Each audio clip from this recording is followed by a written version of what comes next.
ছোট্ট একটা প্রশ্ন। তার আগে একটা কথা বলে নিই যে, বাংলার মুখ্যমন্ত্রী বলেছেন, সরকারি ভ্যাকসিনেশন নেবেন না, সরকারি স্কুলে পড়াবেন না, আর সরকারি সুযোগ সুবিধা চাই, তো এগুলো দেওয়া হবে না।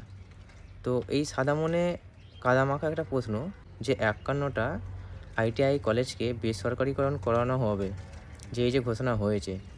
তো এখানে একটা প্রশ্ন যে ৫১টি আইটিআই কলেজকে বেসরকারিকরণ করানোর পরে যে যে শিক্ষামন্ত্রী রয়েছেন, তো তিনি কি ইস্তফা দেবেন?